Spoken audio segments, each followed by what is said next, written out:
नमस्कार, जनतंत्र टीवी देख रहे हैं आप। आपके साथ मैं हूं संतोष गंगवार। बुलेटिन की शुरुआत करेंगे। सीएम तीरथ सिंह रावत ने सचिवालय में वीडियो कॉन्फ्रेंसिंग के जरिए कोविड-19 और वैक्सीनेशन की समीक्षा की। बैठक में सीएम तीरथ सिंह रावत ने निर्देश दिए हैं कि कोविड वैक्सीनेशन के काम में और तेजी लाई जाए। उन्होंने उत्तराखंड में 18 साल से 45 साल तक की आयु के लोगों के लिए कोविड वैक्सीन आते ही वैक्सीनेशन की प्रक्रिया को जल्द से जल्द शुरू करने के निर्देश दिए हैं। सीएम ने बताया कि इसके लिए पहली खेप उत्तराखंड पहुंची है। इस मौके पर मुख्यमंत्री तीरथ सिंह रावत ने कहा है, हमें कोविड डेथ को रोकने के लिए सबसे ज्यादा ध्यान देना चाहिए और इसके लिए ध्यान देना होगा। कोविड संक्रमित तुरंत जरूरी दवाएं लें। इसके लिए हमें मेडिकल किट उपलब्ध कराने के लिए विकेंद्रीकृत व्यवस्था की ओर जाना होगा। साथ ही सीएम ने कहा कि कंटेनमेंट जोन पर विशेष फोकस किया जाए ताकि संक्रमण फैलने से रोका जा सके।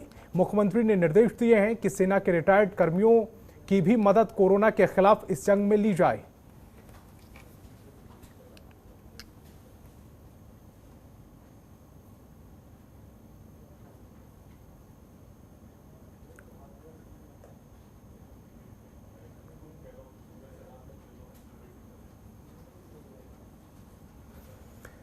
कोरोना काल में निजी अस्पतालों की मनमानी पर सरकार अब सख्त नजर आ रही है। प्रभारी मंत्री बंशीधर भगत का कहना है कि सभी निजी अस्पतालों को ये स्पष्ट निर्देश जारी कर दिए गए हैं कि सभी अस्पताल अपने यहाँ खाली बेडों की लिस्ट को लगाएंगे। साथ ही अस्पताल में कोविड को लेकर क्या स्थिति है इसे भी साझा करेंगे और अगर किसी निजी अस्पताल में आदेशों का अवहेलना की जाती है तो उसके खिलाफ सख्त कार्रवाई की जाएगी।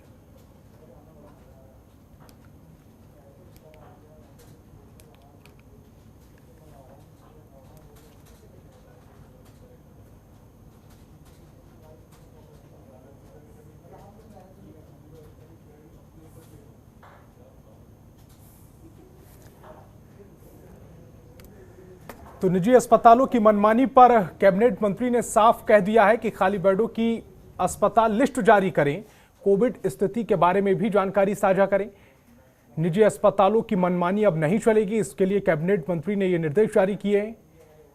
बंशीधर भगत ने साफ कर दिया है कि अस्पतालों को खाली बेड, ऑक्सीजन की क्या स्थिति है, मरीजों का क्या आंकड़ा है, इसको लेकर अब सरकार को अवगत कराना पड़ेगा। कोविड का प्रकोप बढ़ा हुआ है, इसमें कोई दो राय नहीं है। पूरे विश्व में ही है और भारत में बहुत ज़्यादा हो गया है। जहाँ तक निजी अस्पतालों का सवाल है, हमने तो बहुत स्पष्ट पिछली मीटिंग में कह दिया था कि हर अस्पताल अपने आगे सूची टाँकेगा कि कितने बेड उनके खाली हैं, कितने भरे हुए हैं, क्या स्थिति अस्पताल की है। अगर उसमें ऐसी ढिलाई कोताही कुछ की गई है तो मैं उसको देखूंगा। आज हमने एक बैठक बुलाई थी, लेकिन माननीय मुख्यमंत्री जी की कोरोना पर ही पूरे प्रदेश के जिलाधिकारियों के साथ बैठक होने के कारण वो परसों को रख दी गई है, सोमवार को। तो सोमवार को हम उस पर बात करेंगे। बागेश्वर जिले में स्वास्थ्य विभाग की बड़ी लापरवाही सामने आई है। दरअसल सरयू और गोमती नदी के किनारे पीपीई किट पड़ी होने की खबर मिली, जिससे संक्रमण का खतरा बढ़ जाता है। बता दें कि नदी के किनारे स्वास्थ्य विभाग के कर्मचारी शवों का अंतिम संस्कार करने आते हैं और अपनी पीपीई किट यूं ही फेंक कर चले जाते हैं। वहीं इस लापरवाही से लोगों में संक्रमण का खतरा बढ़ता जा रहा है। साथ ही नदी का पानी भी दूषित हो रहा है। तस्वीरें हम आपको बागेश्वर से दिखा रहे हैं, जहां पर अंतिम संस्कार को आए लोगों ने पीपीई किट वहीं पर फेंक दी और ऐसी स्थिति में जो भी लोग इस पीपीई किट के संपर्क में आएगा उसमें संक्रमण का खतरा बढ़ जाएगा। साथ ही साथ कहा यह जा रहा है कि नदी का पानी भी दूषित हो रहा है और तस्वीरों में भी आप देख सकते हैं कि नदी के किनारे जिस तरह से पीपीई किट पड़ी हुई नजर आ रही हैं, उससे वाकई नदी दूषित होगी और नदी का पानी जितनी दूर तक जाएगा संक्रमण उसके साथ बहता हुआ जाएगा।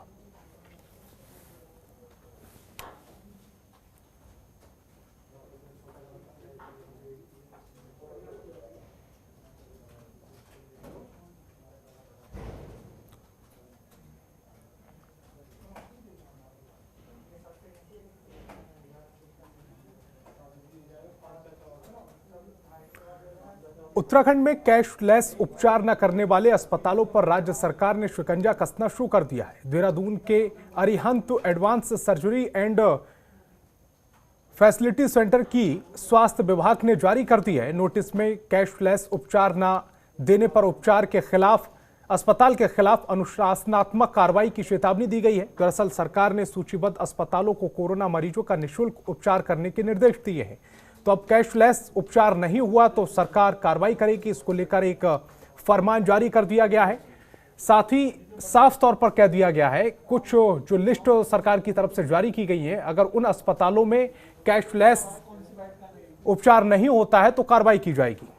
देहरादून से इस वक्त की बड़ी खबर मिल रही है। 18 से 45 साल से ज्यादा की उम्र के लोगों को वैक्सीन लगाई जाएगी। प्रदेश में 10 मई से टीकाकरण शुरू होगा। स्वास्थ्य सचिव अमित नेगी ने इसकी जानकारी दी है। तो बड़ी खबर और बहुत बड़ी खबर इस समय हम आपको बता रहे हैं। टीकाकरण से जुड़ी हुई है बड़ी खबर। स्वास्थ्य सचिव अमित नेगी ने महत्वपूर्ण जानकारी दी है और उन्होंने कहा है कि 10 मई से टीकाकरण शुरू होगा, जिसमें 18 से 45 साल से ज्यादा की उम्र के लोग वैक्सीन लगवा सकेंगे। तो प्रदेश में 10 मई से टीकाकरण शुरू हो जाएगा। हमारे संवाददाता पंकज गैरोला ज्यादा जानकारी के साथ फोन लाइन पर जुड़ गए हैं। पंकज, एक अच्छी खबर कह सकते हैं, कोरोना संकट के बीच 10 मई से टीकाकरण शुरू हो जाएगा। बिल्कुल संतोष, 1 मई से ये प्रक्रिया शुरू हो रही थी, लेकिन जो वैक्सीन है उसकी कमी के कारण ये डिले हो गया। और आज एक राहत देने वाली खबर ये है कि जो 18 वर्ष से और 44 वर्ष के बीच का जो आयु वर्ग है उस पर 10 तारीख से वैक्सीन लगने शुरू हो जाएगी। अभी कुछ देर पहले जो स्वास्थ्य सचिव हैं अमित नेगी, उन्होंने बताया कि जो 1 लाख डोज है कोविशील्ड वैक्सीन की, वो उत्तराखंड पहुंच गई है। 4:30 बजे करीब लगभग ये इंडिगो फ्लाइट से उत्तराखंड पहुंची है और उसके बाद इनको औषधि भंडार में रखा गया है। कल ये वितरित करी जाएंगी और उसके बाद सोमवार से जो 1 लाख डोज हैं इनसे वैक्सीनेशन का कार्य शुरू हो जाएगा। उसके बाद जिस तरीके से जो डिमांड कंपनी को दी गई है कोविशील्ड वैक्सीन के लिए और कोवैक्सीन के लिए, जैसे वो आती है वो ये प्रक्रिया निरंतर चलती रहेगी। संतोष, एक चीज और मैं बताऊं कि यहाँ पे जो मुख्यमंत्री तीरथ सिंह रावत है, उन्होंने जो 18 से 45 आयु वर्ग के बीच के लोग हैं उन पे निःशुल्क वैक्सीनेशन का घोषणा की है। लगभग 50 लाख लोग ऐसे हैं और जिन पे वैक्सीनेशन होगा, ये 18 से 44 साल के बीच का, और इन पे लगभग 400 करोड़ रुपए का खर्च आएगा। इस खर्चे के लिए शुरुआती तौर पर जो स्वास्थ्य विभाग है उसको 100 करोड़ रुपए दे भी दिए गए हैं मुख्यमंत्री की तरफ से, मुख्यमंत्री राहत कोष की तरफ से। तो कहीं ना कहीं एक बड़ा कदम इसको कहा जाएगा उत्तराखंड सरकार की तरफ से। और एक राहत देने वाली सबसे बड़ी बात है कि जिस वैक्सीनेशन का इंतजार किया जा रहा था वो 10 तारीख से शुरू होने जा रहा है। जी पंकज, आप बने रहिए, आगे भी आपसे अपडेट लेंगे। तो उत्तराखंड से एक और बड़ी खबर आ रही है। उत्तराखंड में कोरोना का कहर लगातार जारी है। बीते 24 घंटे में कोरोना के 8,390 नए केस सामने आए। 118 कोरोना मरीजों ने दम तोड़ा है। प्रदेश में 71,174 एक्टिव केस हैं। तो बड़ी खबर लगातार देहरादून से हम आपको बता रहे हैं, जहां पर उत्तराखंड में कोरोना लगातार अपने पैर पसार रहा है और कहर भी बरपा रहा है। प्रदेश में 71,174 एक्टिव केस हैं और नए मामलों की बात की जाए तो बीते 24 घंटे में 8,000 से ज्यादा नए मामले आए हैं सामने और 118 कोरोना मरीजों ने दम तोड़ा है। पंकज गैरोला हमारे संवाददाता ज्यादा जानकारी के साथ लगातार फोनलाइन पर जुड़े हुए हैं। पंकज, लाख कोशिशों के बावजूद जो आंकड़ा कम होना चाहिए था वो लगातार कम नहीं हो रहा है। कल 9,000 से ज्यादा केस, आज 8,500 के आसपास केस। बिल्कुल संतोष, जहां पे उम्मीद लग रही थी कि शायद जो कर्फ्यू उत्तराखंड में है, कोविड कर्फ्यू लगाया गया, उसको कुछ असर देखने को मिलेगा, लेकिन उसका असर कुछ भी देखने को नहीं मिल रहा है। आज भी स्थिति उसी तरीके से जिस तरीके से कल नजर आ रही थी। आज भी मामले 8,000 पार है, 8,500 के लगभग मामले हैं। 8,390 मामले आज दर्ज किए गए हैं और 118 लोगों की आज मौत हुई। तो आप लगा सकते हैं कि किस तरीके से मामले बढ़ते जा रहे हैं, कम नहीं हो रहे हैं। और एक्टिव केस भी लगातार बढ़ते जा रहे हैं। आज 71,174 एक्टिव मामले हैं, जबकि कल की बात करें तो कल 67,991 एक्टिव केस थे। तो एक्टिव केस की संख्या बढ़ रही है। और संतोष, चौंकाने वाली ये बात भी है कि उत्तराखंड में संक्रमण की दर लगातार बढ़ी है। जिस तरीके से एक रिपोर्ट भी आई है कि जो पूरे देश के 10 सबसे अधिक संक्रमित जिले हैं उसमें देहरादून भी 9वें नंबर पे। तो आप लगा सकते हैं कि किस तरीके से उत्तराखंड में संक्रमण की दर है, देहरादून में संक्रमण की दर है। आज भी देहरादून में लगातार 3,000 पास यहाँ पे आंकड़े हैं, 3,400 430 लोग आज संक्रमित हुए हैं। ऐसे ही उधम सिंह नगर में 159 लोग संक्रमित हुए हैं, हरिद्वार में 812 लोग हुए हैं, नैनीताल में 636 लोग संक्रमित हुए हैं, टिहरी में 424 लोग और चंपावत में 322 लोग संक्रमित हुए हैं। ये अधिक संक्रमित वाले जिलों का मैं आंकड़ा बता रहा हूं, लेकिन अगर हम अन्य जिलों की बात करें तो वहां भी संक्रमण लगातार बढ़ा है। 200 के लगभग सब जगह संक्रमण का आंकड़ा आज क्रॉस किया है। तो कहीं ना कहीं ये अब चौंकाने वाली बात है। कहीं ना कहीं जो मांग एक बढ़ रही है कि उत्तराखंड में आखिर कब लॉकडाउन होगा, उसके आगे लगातार विपक्ष भी सरकार पे निशाना साध रहा है। और अब तो यहाँ तक की उम्मीदें हो गई हैं कि विपक्ष कहने लगा है सरकार को कि सेना की मदद ली जाए।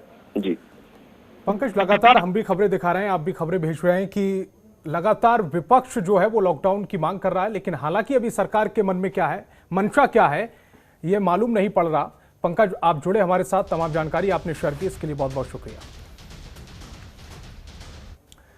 उत्तराखंड के बागेश्वर में कोरोना संक्रमण से निपटने के लिए जिला प्रशासन को 78 जंबो सिलेंडर और 92 छोटे सिलेंडर उपलब्ध कराए गए हैं। जिला प्रशासन ने इसकी जानकारी देते हुए बताया है कि अब जिले में कोरोना मरीजों के लिए ऑक्सीजन की कोई कमी नहीं होगी। जिला अधिकारी विनीत कुमार ने बताया कि 40 ऑक्सीजन सेपरेटर की भी व्यवस्था कर दी गई है।